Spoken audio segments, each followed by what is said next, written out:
Hi అండి. Welcome to our channel. ఈరోజైతే నేను టమాటా, ఎండుమిర్చి పచ్చడి అయితే చేసి చూపించబోతున్నానండి. ఈ టమాటా, ఎండుమిర్చి పచ్చడి టేస్ట్ పరంగా చాలా బాగుంటుందండి. చాలా ఈజీగా కూడా ప్రిపేర్ చేసుకోవచ్చు. అది ఎలా తయారు చేయాలో ఇప్పుడైతే మనం చూద్దామండి. ముందుగా ప్యాన్ పెట్టుకొని అందులోకి ఒక స్పూన్ ఆయిల్ వేసుకొని, ఒక స్పూన్ ధనియాలు ఫ్రై అయిన తర్వాత అందులోకి కొంచెం మెంతులు వేసుకోవాలండి. ఒక స్పూన్ జీలకర్ర వేసుకోవాలి. ఇవి ఫ్రై అయ్యాక ఒక స్పూన్ ఆవాలు వేసుకోవాలండి. ఆవాలు వేసుకొని వీటన్నిటిని కూడా బాగా ఫ్రై చేసుకోవాలి. ఇవి ఫ్రై అయిన తర్వాత వీటిలోకి అయితే మిక్సింగ్ బౌల్లోకి తీసుకోవాలండి. ఇప్పుడు అదే ప్యాన్లో అదే ఆయిల్లో ఎండుమిర్చి ఒక 5-6 ఎండుమిర్చి తీసుకుంటున్నానండి. ఎండుమిర్చి ఇలా ముక్కలుగా చేసుకుని ఫ్రై చేసుకున్నట్లయితే దాని లోపల విత్తనాలు కూడా బాగా ఫ్రై అవుతాయండి.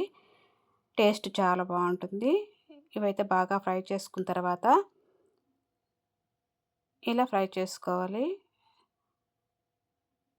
ఎండుమిర్చి బాగా ఫ్రై అయిన తర్వాత వీటిని కూడా మిక్సింగ్ బౌల్లోకి అయితే తీసుకోవాలండి. ఇలా ఫ్రై అవ్వాలండి. వీటిని మిక్సింగ్ బౌల్లో తీసుకుందాం. అదే ప్యాన్లో 2 స్పూన్ల ఆయిల్ వేసుకొని ఇలా కట్ చేసి పెట్టుకున్న టమోటాసు 5 వేసానండి నేను. ఒక మీడియం సైజుగా ఉన్న టమోటాలు అయితే 5 తీసుకున్నాను. ఇలా కట్ చేసుకొని ఆయిల్లో వేసుకొని కాసేపు ఫ్రై చేసుకోవాలి. ఈ టమాటా ముక్కల్లోనే కొంచెం కల్లుప్పు వేసుకున్నట్లయితే ఇవి బాగా ఫ్రై అయిపోయి బాగా మగ్గిపోతాయండి. ఒక కొంచెం సేపు కనుక మూత పెట్టుకున్నట్లయితే ఇవి బాగా కుక్ అవుతాయి. ఈలోపు మనం మిక్సింగ్ బౌల్లో తీసుకున్న ఎండుమిర్చిలో ఒక 5 వెల్లుల్లి రెబ్బలు వేసుకొని ఇవన్నీ కూడా బాగా మిక్సీ పట్టుకోవాలి. ఇప్పుడు టమాటా ముక్కలు ఫ్రై అయ్యేలేదు చూసుకొని ఇలా కొంచెం ఫ్రై అయిన తర్వాత అందులోకి నిమ్మకాయ సైజ్ అంత చింతపండు వేసుకొని ఒక్కసారి కలుపుకొని ఇలా కుక్ చేసుకున్నట్లయితే చింతపండు కూడా బాగా కుక్ అవుతుందండి. ఇలా మొత్తం అంతా కుక్ అయిన తర్వాత ఇలా మొత్తం వాటర్ అంతా ఇంకిపోయిన తర్వాత మనమైతే దీన్ని చల్లార్చుకోవాలండి. ఇప్పుడు చల్లార్చుకున్న తర్వాత మిక్సింగ్ పట్టుకున్న కారంలో మనకు కనుక కారం ఎక్కువైనట్లు అనిపిస్తే కొంచెం తీసేసి పక్కన పెట్టుకోవచ్చండి. లేదంటే మనకు సరిపోలే ఉంటే అదే ఉంచేసుకోవచ్చు.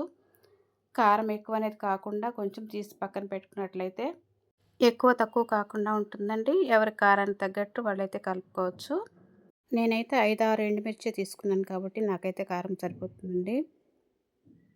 ఇలా మిక్సీ పట్టుకున్న కారంలోకి మనం కుక్ చేసుకుని చల్లార్చుకున్న టమాటాలను వేసుకొని మళ్ళీ ఒకసారి 2-3 సార్లు అలా తిప్పేస్తే సరిపోతుందండి. మరీ మెత్తగా అవసరం లేదు. ఇలా తిప్పుకున్నట్లయితే మనకైతే పచ్చడి రెడీ అయిందండి. చాలా టేస్టీగా ఉంటుందండి. చాలా ఈజీగా ప్రిపేర్ చేసుకోవచ్చు.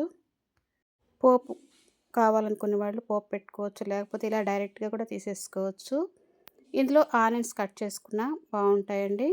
పోపు కోసమైతే ఒక స్పూన్ ఆయిల్ వేసుకొని అందులోకి పోపు దినుసులు ఆవాలు, జీలకర్ర, పచ్చిశనగపప్పు, 2 చిదిమిన వెల్లుల్లి రెబ్బలు, ఒక ఎండుమిర్చి వేసుకొని ఫ్రై చేసుకోవాలి. ఇవి ఫ్రై అయ్యాక కొంచెం ఒక రెమ్మ కరివేపాకు వేసుకొని ఆ పోపుని పచ్చడిలో కలిపేసుకోవడమేనండి. అంతేనండి, టమోటా ఎండుమిర్చి పచ్చడి అయితే రెడీ అయింది. ఎంతో టేస్టీగా ఉండే ఈ టమోటా ఎండుమిర్చి పచ్చడి చాలా ఈజీగా ప్రిపేర్ చేసుకోవచ్చండి. మీరు ఒకసారి ట్రై చేయండి, మీకు నచ్చుతుంది. ఈ వీడియో కనుక మీకు నచ్చినట్లయితే లైక్ చేయండి, షేర్ చేయండి, సబ్స్క్రైబ్ చేయండి. Thank you for watching.